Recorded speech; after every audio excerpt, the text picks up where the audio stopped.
Madam இப்போ இருக்கிற சொசைட்டியில் பார்த்தீங்கன்னா ஃபுட் ஹேபிட், லைஃப் ஸ்டைல் இதெல்லாம் ரொம்ப மாறிடுச்சு. கடந்த ஒரு 20 ஆண்டுகளாக பார்த்தீங்கன்னா எல்லாமே மாறிடுச்சு.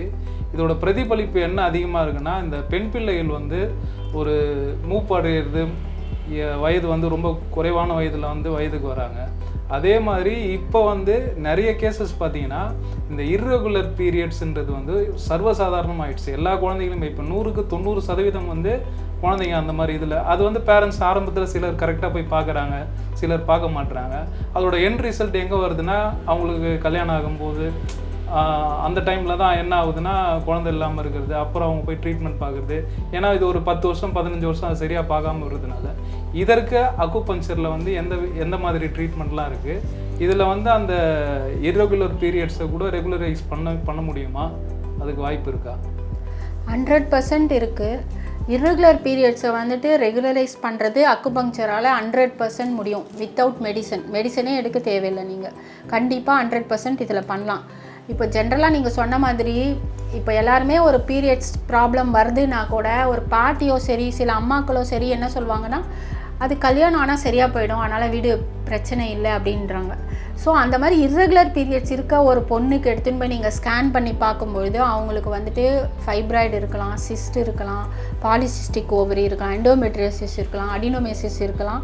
இந்த மாதிரி பலவிதமான யூட்ரஸ் ரிலேட்டடான ப்ராப்ளம் இருக்கிறதுக்கு வாய்ப்புகள் அதிகம். ஏன் இந்த மாதிரி ப்ராப்ளம் வருது அப்படின்னு பார்த்தீங்கன்னா, அதுக்கு காரணங்கள் 1000 இருக்குது. அவங்க அம்மாவுக்கு தைராய்டு இருக்குதுன்னு வச்சுக்கோங்களேன், அந்த குழந்தைக்கும் வரத்துக்கு வாய்ப்பு இருக்குது. அவங்க அம்மாவுக்கு அந்த மாதிரி ஏதாவது ஒரு சிஸ்ட் இருந்ததுன்னா இந்த பொண்ணுக்கும் வரத்துக்கு வாய்ப்பு இருக்குது. ஸோ இது சின்ன வயசுலேயே ஏன் அந்த குழந்தைங்க சீக்கிரமாகவே வயசுக்கு வந்துடுறாங்கன்னா, கண்டிப்பாக நீங்கள் சொன்ன மாதிரி லைஃப் ஸ்டைல் தான் காரணம்.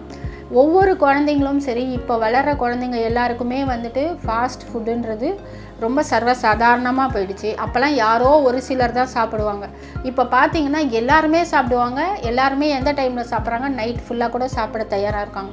இப்போ பிரியாணின்ற ஒரு பொருள் வந்திருக்கு. அதே மாதிரி பார்த்திங்கன்னா எல்லாமே வந்துட்டு ஆயில் போட்டு ப்ளஸ் ஹார்மோன் கெடுக்கிற மாதிரியான ஃபுட்டு தான் நிறைய பார்க்குறோம். பாஸ்தா அப்படின்னு ஒரு ஃபுட்டு சொல்கிறீங்க, அதுலேயும் வந்து என்ன போடுறாங்க, இந்த க்ரீமு, மயோனைஸு, அந்த மாதிரி இந்த மாதிரி மேலை நாட்டு உணவு எல்லாமே நம்ம சென்னையிலையோ சரி தமிழ்நாட்டிலையோ சரி கண்டிப்பாக நல்லாவே கிடைக்குது. அதை சாப்பிட்ற குழந்தைங்க அந்த வரைமுறை இல்லாமல் சாப்பிட்றாங்க. ஏன்னா அவங்களுக்கு வந்து மீண்டும் மீண்டும் சாப்பிட்றதுக்கு தூண்டுற மாதிரி ஒரு சுவை அது ஆர்டிஃபிஷியலாக போடுறதுனால அது மறுபடியும் அவங்க ஒரு அடிக்ஷனுக்கு வந்துடுறாங்க. அடிக்ஷனுக்கு வந்துட்டு ஒரு கரெக்டான தூக்கம் கிடையாது, கரெக்டான விளையாட்டு ஆக்டிவிட்டீஸ். இப்போ பார்த்திங்கன்னா ஸ்கூல்ஸ் எல்லாருக்குமே தெரியும், கிரவுண்டு கிடையாது, ப்ளே கிரவுண்ட் இல்லாமல் ஸ்கூல்ஸ் தான் இப்போ நிறைய இருக்குது. ஸோ அந்த மாதிரி இருக்கும்போது குழந்தைகள் வந்து ஆக்டிவிட்டீஸ் இல்லாமல் வீட்டுக்குள்ளேயே வந்து புத்தக சுமை சுமந்துக்கிட்டு போகிறது வர்றது. அதுக்கு காரணம் இன்னொரு வாட்டி பார்த்திங்கன்னா ஒரு பெற்றோர்கள் தான். பேரண்ட்ஸ் வந்து கண்டிப்பாக குழந்தைகள் வந்து என்ன சாப்பிட்றாங்க என்ன செய்கிறாங்க அதை பற்றி அவங்களுக்கு கவலையே கிடையாது. நான் அடித்து சொல்லுவேன், எல்லாரோட கவனமும் எங்கே இருக்குன்னா, இந்த குழந்தை ஃபஸ்ட் ரேங்க் வாங்கணும், இந்த குழந்தை ஸ்டேட் ஃபஸ்ட்டு வாங்கணும், இந்த குழந்தை கலெக்டர் ஆகணும், டாக்டர் ஆகணும், என்ஜினியர் ஆகணும். இது மட்டும்தான் அவங்க கண்களுக்கு தெரியுது. அவங்க ஆரோக்கியமாக இருக்கணும், அவங்க வந்து மைண்டு ஸ்ட்ரெஸ் ஃப்ரீயாக இருக்கணும்னு எந்த பேரண்ட்டும் நினைக்கிறதே கிடையாது. இதுதான் வந்து மூல காரணம். இப்போ யார் கல்ப்ரிட்டுன்னு பார்த்தீங்கன்னா பேரண்ட்ஸ் தாங்க. கண்டிப்பாக நான் சொல்வேன், பேரண்ட்ஸ் வந்து கரெக்டாக இருந்தாங்கன்னா இந்த குழந்தை இந்த மாதிரி ஒரு வயசில் இந்த மாதிரி ஆகவே ஆகாது. அது என்ன சாப்பிடுது, அதுக்கு என்ன நடக்குது, அது சந்தோஷமாக இருக்கா? கிடையவே கிடையாது. நீங்கள் சொன்ன மாதிரி சின்ன வயசில் ஏன் அதை படின்னு போட்டு அந்த படின்ற வார்த்தையை தவிர வேறு எதுவுமே சொல்ல மாட்டாங்க. அவ்வளோத்தையும் அந்த பொண்ணு வந்துட்டு அந்த பொண்ணோ பையனோ சரி அவங்க வந்துட்டு வேறு வழி இல்லாமல் உட்காந்து படிப்பாங்க. சாப்பாடுன்றது அவங்களுக்கு பசிக்க கூட பசிக்காது. ஏன்னா அவங்கள வந்து ஸ்ட்ரெஸ்ஸுக்குள்ளே போடுறாங்க, ஒரு ஏக்கத்துக்கு கொண்டு போவாங்க. அந்த பையனுக்கு வந்துட்டு இப்போ சாப்பிட்ணுன்னு தோணால் கூட இந்த மணிக்கு சாப்பிடக்கூடாது, நீ 9 மணிக்கு தான் சாப்பிடணும், அது வரைக்கும் நீ எழுது, அது வரைக்கும் நீ படி அப்படின்னு தான் சொல்கிறாங்க. ஸோ அவன் வந்து அந்த ஏக்கம், அவனுக்கு அந்த சாப்பிட்றன்ற எண்ணமே பசியே போயிடும். 9 மணிக்கு மேலே அவன் சாப்பிடவே பிடிக்காது அவனுக்கு. அப்போ அவன் சாப்பிட்டாலும் அது எனர்ஜியாக கன்வெர்ட்டே ஆகாது. அந்த மாதிரி சாப்பிட்ற விஷயத்துலேருந்து அவனுக்கு பிடிச்ச விஷயத்த வந்து ஒரு முறை டிவி பார்த்துக்கிறேன் அப்படின்னா கூட விட மாட்டாங்க. இல்லை பார்க்கக்கூடாது, நீ படி, அவ்வளோதான். அந்த மாதிரி ஒரு கண்ட்ரோல் பண்ணி அவன் பிரெயினையே அப்படியே போட்டு இருக்கிறாங்க. அவன் ஃப்ரீயாகவே இருக்க முடியாது. ஸோ அப்போ ஹாப்பி ஹார்மோன்ஸ் எப்படி சுரக்கும் ஒரு குழந்தைக்கு சொல்லுங்கள் பார்க்கலாம். நைட்டெல்லாம் உட்காந்து படி, பரவாயில்ல 12 மணி வரைக்கும் நீ படி, இந்த சப்ஜெக்டை முடிச்சிரு, இதில் 100க்கு 100 வாங்குன்னு சொல்லி தான் பேரண்ட்ஸ் இருக்காங்க. வேணாம் நீ வா அமைதியாக உட்காந்து நல்லா தூங்கு, காலையில் எழுந்து படிக்கலான்னு யாருமே சொல்கிறது கிடையாது. அவனை வந்து ரேஸ் குதிரை மாதிரி ஓட வைக்கிறாங்க. அப்படியே ஓடி ஓடி ஓடி அவனை வந்து நீ வந்து கல்யாண ஸ்டேஜுக்கு வந்தவொடனே நீ பெரிய கல்யாணம் இப்போ கூட கிடையாது, நீ வந்து பெரிய வீடு வாங்கு, காரு வாங்கு, பெரிய போஸ்ட்டுக்கு வா, அப்புறமா கல்யாணம், இதெல்லாம் ஒருத்தன் பண்ணி முடித்தவொடனே அவனுக்கு கல்யாணம் பண்ணுறாங்க. அவன் எப்படி நைட்டெல்லாம் தூங்காமல் அவன் ஒரு ஐடி கம்பெனியில் போய் நைட்டு ஃபுல்லாக வேலை பார்க்குறான். அவனோட மூளையை வந்து எப்படி இருக்கும்னு நீங்கள் யோசிச்சு பாருங்கள். அதுக்கப்புறம் அவனுக்கு கல்யாணம் பண்ணால் எப்படி லிவர் ஒர்க்கே ஆகாது, கால் பிளடர் ஒர்க்கே ஆகாது, ஸ்டொமக்கு ஒர்க்கே ஆகாது, அப்புறம் எப்படி குழந்தை பிறக்கும்? அவன்கிட்ட பணம் இருக்கும், ஆனால் அவன்கிட்ட ஹெல்த் இருக்காது. மைண்ட் ஃபிசிக்கலாகவும் அஃபெக்ட் ஆகிறான், மென்டலி அஃபெக்ட் ஆகிறான். நிறைய பேர் வந்து மென்டலி அஃபெக்ட் ஆகிறவங்கள நிறைய பேர் நம்ம வந்து கவுன்சிலிங் கொடுக்குறோம், ப்ளஸ் ட்ரீட்மெண்ட் கொடுக்குறோம். ஃபிசிக்கலாக பார்த்திங்கன்னா fatty liver, indigestion problem, gastritis, constipation, IBS, இது எல்லாம் இருக்குது. இதெல்லாம் யாரால் வந்தது? பேரண்ட்ஸால் தான் வந்தது. அந்த பையனை கூட நான் சொல்ல மாட்டேன், பேரண்ட்ஸ் தான் முழு காரணம். அவனை இப்படியே ஓட வச்சு, அந்த பொண்ணை ஓட வச்சு, அப்புறம் கல்யாணம் பண்ணி வைக்கிறாங்க ஒரு வயசில். அப்புறம் அவங்களுக்கு குழந்தை வரலன்னு பேரண்ட்ஸ் தான் எடுத்தவொடனே கேட்பாங்க, உனக்கு எங்கே குழந்தை பிறக்கலையா அப்படின்ட்டு. அப்போ அதை போட்டு ஒரு ஸ்ட்ரெஸ்ஸாக பண்ணி ஐவிஎஃப்க்கு போய் அங்கே போனால் மட்டும் பணத்தை வந்து மூட்டை மூட்டையாக கொட்டினாலும் குழந்தை கிடைக்குதானா கொஸ்டின் மார்க். ஏன்னா கிடைக்காது. கண்டிப்பாக ஏன் கிடைக்காதுன்னா இதுதான் காரணம். அவனை வந்து ஃப்ரீயாகவே எடுக்க, ஒரு ஹார்மோன் இம்பேலன்ஸ் ஆகுதுன்னா அவன் கொஞ்சமாவது சந்தோஷத்தை அனுபவிக்கணும். ஆனால் அப்படி விடுறதே கிடையாது. ஓடு, அடுத்து இது, அடுத்து இது, அடுத்து இது, அப்படி தான். ஒரு குழந்தைய வந்து சின்ன வயசுலேருந்தே அதை வந்து ஏக்கம் இல்லாமல் அதை சந்தோஷமாக ஒரு சின்னதாக ஒரு சாப்பாடு கொடுத்தா கூட அதை சந்தோஷமாக அது கேட்கும் நேரத்தில் அதை கொடுத்து அதுக்கு அறிவுரை சொல்லி அதோட இதுக்கு நம்ம அதோட லெவலுக்கு நம்ம இறங்கி போயிட்டு அதை பழக்கப்படுத்தினா கண்டிப்பாக எல்லா குழந்தையுமே ஆரோக்கியமாக இருக்கும். ஆரோக்கியன்றதை எல்லாருமே மறந்துட்டாங்க. வெல்த் வெல்த் வெல்த் வெல்த்தை நோக்கி ஓடிக்கிட்டே இருப்போம். அப்போ போய் நின்னும்போது ஹெல்த்து எங்கே போச்சு? எங்கேயோ போயிடுச்சு.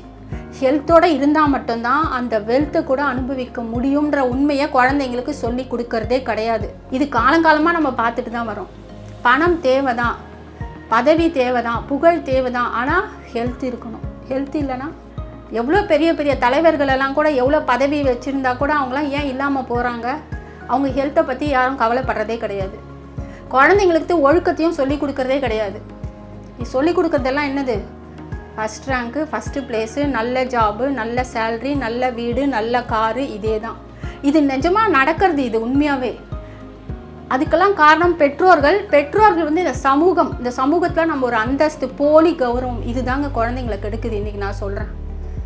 யாருமே நிஜமாவே அந்த காலத்தில் பார்த்தீங்கன்னா கிராமத்தில் இருக்கிற குழந்தை கூட பெரிய கலெக்டராக கூட வந்திருக்காங்க, கிராமத்தில் படித்தவங்க கூட.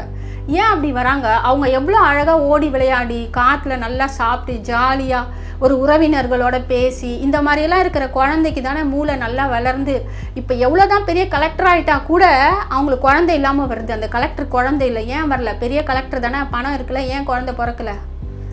ஏன்னா அவங்க ஹெல்த்தை பற்றி சொல்லி கொடுக்கவே மாட்டேங்கிறாங்க. ஹெல்த்துன்ற செகண்டரியாக வச்சுடுறாங்க. செகண்டரின்னு கூட நான் சொல்ல முடியாது. ஏன்னா நீ ஓடு, அந்த பையனுக்கு மூச்சு வாங்கினா கூட இல்லை பரவாயில்ல, நீ போய் படிச்சிரு, இப்போ போய் எழுதிடு, நிறைய மார்க் வாங்கிடு, இப்படி தான் அவங்களோட மனோநிலை. அப்போ யாருக்கு நம்ம கவுன்சிலிங் கொடுக்கணும்? யார் என்னத்தை மாற்றணும்? இந்த சமூகத்தையே மாற்றணும். கண்டிப்பாக அது முடியுமான்னு தெரியல. அதனால் ஒரு குழந்தை நல்லா, நம்ம குழந்தை வந்துட்டு ஆரோக்கியமாக இருக்குது, நம்ம கூடவே அந்த குழந்தையும் இருக்குது, அது கல்யாணம் ஆகிட்டு அவங்களுக்கு குழந்தை பிறந்து பேர குழந்தைங்களோட இருந்து ஜாலியாக வாழ்க்கையை லீட் பண்ணோன்னு யாராவது நினைப்போமா? நீ வெளிநாட்டுக்கு போய் இவ்வளோ சம்பாதி, எவ்வளோ சம்பாதிச்சாலுமே பத்தாது.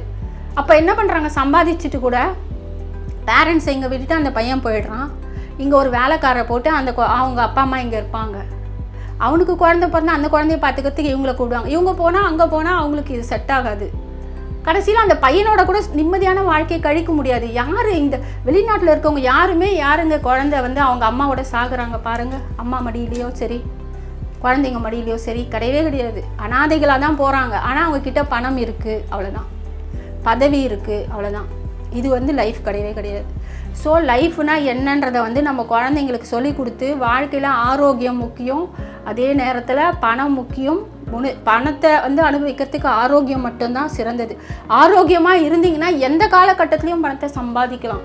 ஆனால் பணத்தை சம்பாதிச்சுட்டு ஆரோக்கியத்தை எந்த காலகட்டத்திலையும் சம்பாதிக்கவே முடியாது. எவ்வளோ கொட்டினாலும் ஆரோக்கியம் வராது. ஏன்னா அதுக்கு ஒரு காலகட்டம் இருக்குது. அந்தந்த காலகட்டத்தில் நம்ம வந்துட்டு ஆரோக்கியத்தை சம்பாதிச்சாதான் உண்டு, இல்லைனா போன காலம் வராது.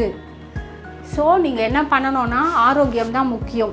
ஸோ அந்த ஆரோக்கியத்தை வந்துட்டு ஆரம்பத்திலேயே சொல்லி கொடுக்கும் பொழுது ஸ்கூல்ஸில் கூட புக்கு கிடையாது, ஆரோக்கியத்தை பற்றி புக்கு கிடையாது. இப்போ நீங்கள் சொன்ன மாதிரி ஒரு பொண்ணு பீரியட்ஸுக்கு வருது அப்படின்னா அதை கூட சொல்லி கொடுக்கறதுக்கு கிடையாது. இந்த மாதிரி தான் இருக்குது. ஏன் அவங்களுக்கு ஆரோக்கியத்தை பற்றி தான் ஒரு சப்ஜெக்ட் வச்சா என்ன, எல்லாருமே நல்லா தானே இருப்பாங்க, அந்த குழந்தையோட வாழ்க்கையே மேலும் மேலும் உயரும். ஆனால் ஸ்கூலில் இருக்கணும்னு அவசியம் இல்லை. நான் தான் சொல்கிறேன், ஒரு பேரண்ட்ஸ் நினச்சா ஒரு குழந்தைய வந்து நல்லா கொண்டு வரலாம் ஆரோக்கியமாக. எத்தனை பேர் தெரியுங்களா, எவ்வளோ பெரிய வயசு, 34 வயசில் கூட நேற்று ஒரு சைக்காலஜிக்கல் ப்ராப்ளம் ஒரு பையனுக்கு, வேலைக்கு போகல, வீட்டுக்குள்ளேயே அடைஞ்சிருக்காரு. அவங்களுக்கு போய் ட்ரீட்மெண்ட் கொடுக்கும் பொழுது அந்த பேரண்ட்ஸ் கண்ணீர் விடுறாங்க. ஆனால் அவங்க அந்த பையன் சின்ன வயசுலேருந்து அவங்க எப்படி வளர்த்தாங்கன்றதை இப்போ அவங்க மறந்துட்டாங்க. ஆனால் இப்போ அவங்களுக்கு இருக்கிறது கண்ணீர் மட்டும்தான். அந்த குழந்தைய நினச்சி வருத்தப்படுறாங்க, இவனுக்கு ஒரு கல்யாணம் ஆகலை, வேலைக்கு போகல, நல்லா படித்தான், ஆனால் பாருங்களேன் இப்படி இருக்கான்னு சொல்கிறாங்க. அதுக்கு யார் காரணம்? ஸோ அதனால் தயவு செஞ்சு நீங்கள் வந்துட்டு ஹெல்த்துக்கு முக்கியத்துவம் தாங்க. அதுக்காக நான் படிக்கக்கூடாது, எதுவுமே பண்ணக்கூடாதுன்னு நான் சொல்ல வரல. படிப்பு முக்கியம். அந்த படிப்பு, போதுமான படிப்போட ஹெல்த்தும் முக்கியம்தான். கண்டிப்பாக இதை ஃபாலோ பண்ணால் கண்டிப்பாக லைஃப் வந்து ரொம்ப நல்லா அமைதியாக ஸ்மூத்தாக போகும்.